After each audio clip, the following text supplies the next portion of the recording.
One is also an imprint.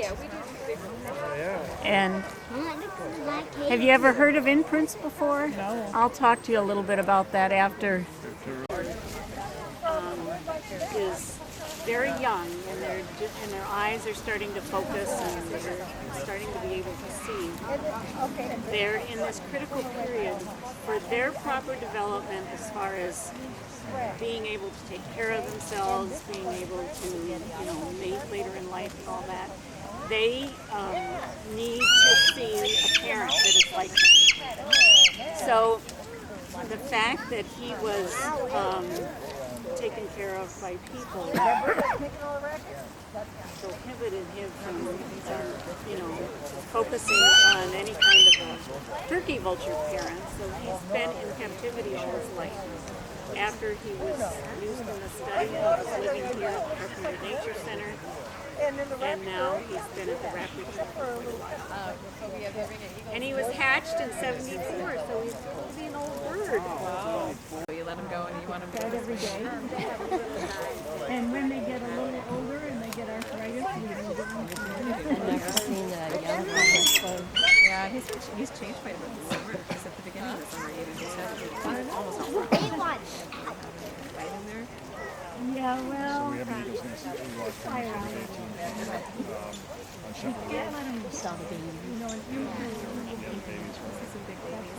Yeah, and they're, he knows how to fly, or she knows how to fly now, and mom and dad still hang around close by, but we don't see them very often now. Oh, yeah. 3 years old. It takes about 5-6 years before they get the white head and white tail. He's trying to fly. Yeah, and boys and girls. And you can see that's the sound you normally hear from a bald eagle. That little. But he's super good for the I mature. was mentioning earlier that a lot of times if you see nature movies, or especially commercials, there was one commercial a while ago where somebody has a little.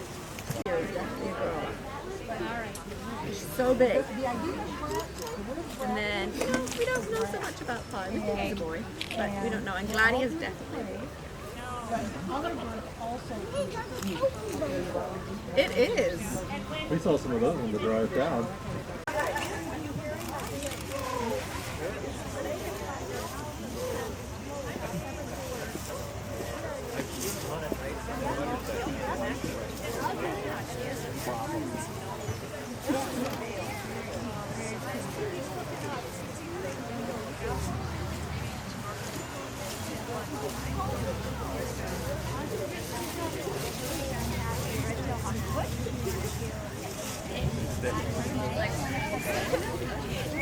And they're with me.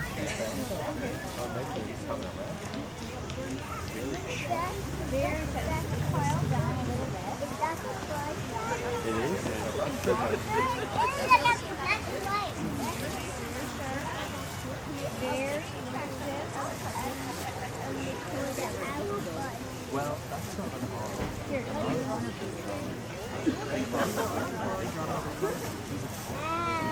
like your little She's very nervous. I think so, because being inside with us most of the time, she doesn't get the wind. She's 11 years old and she's been with us the whole time. So too fast for you. she's pretty vicious. Beautiful. She is. Big She was a human imprint. Someone took her from her nest, not took her from the nest, but she fell out of the nest and someone took her to raise her and decided that wasn't such a good idea and brought her to us. Got to be a little bit of work.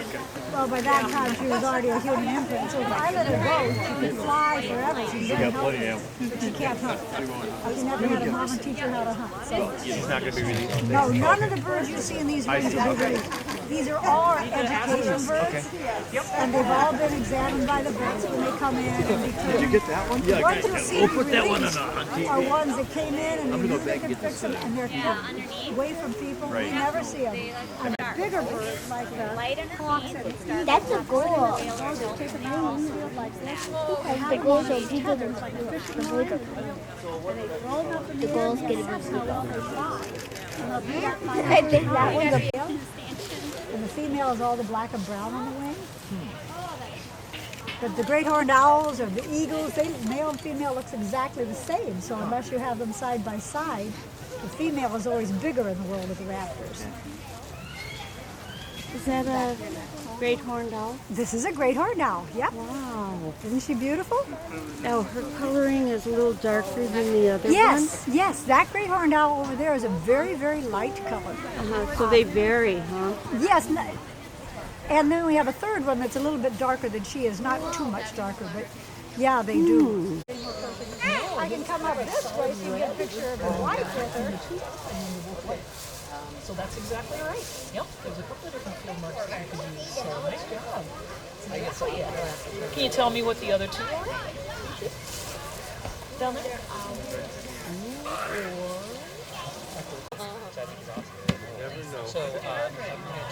Yeah, it's cool. Look together.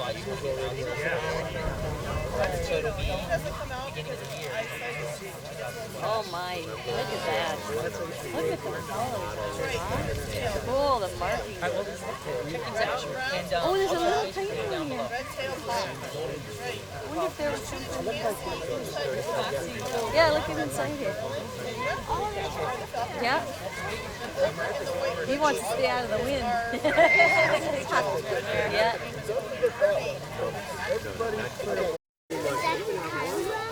Yeah.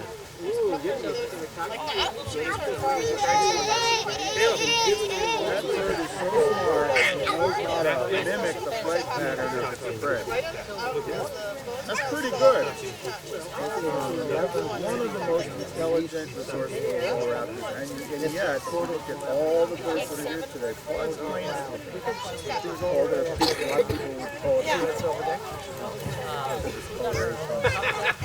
Second.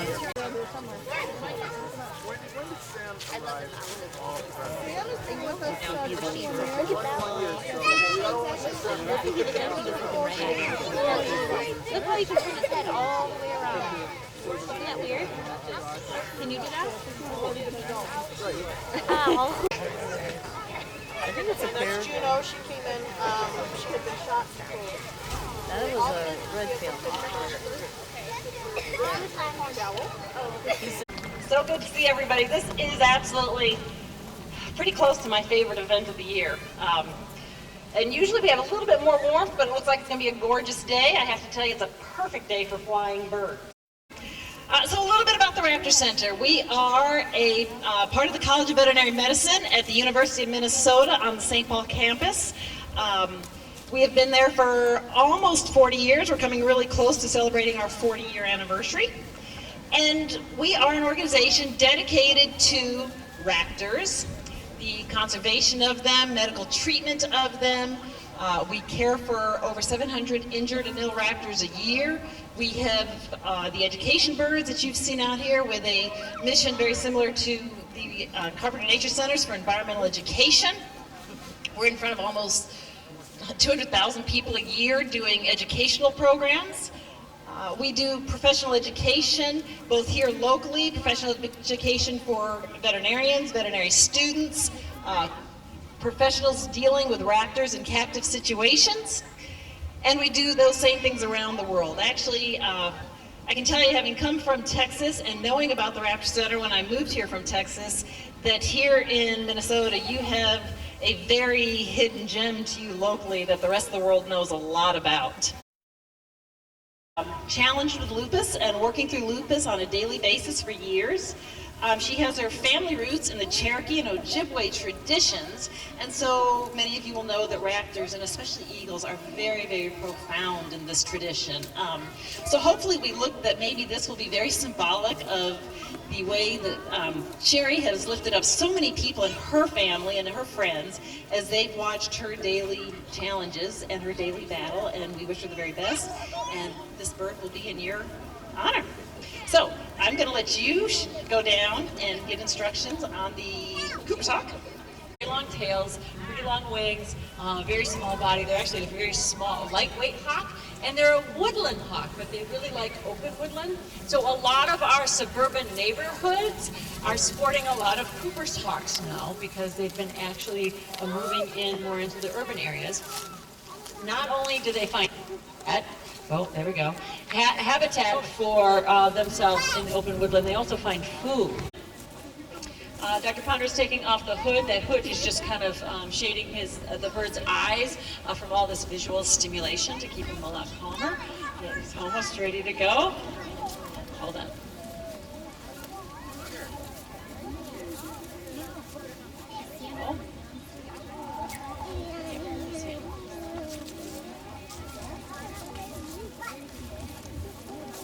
Go on 3. You're gonna help. You're gonna toss her up that direction. Okay, you ready?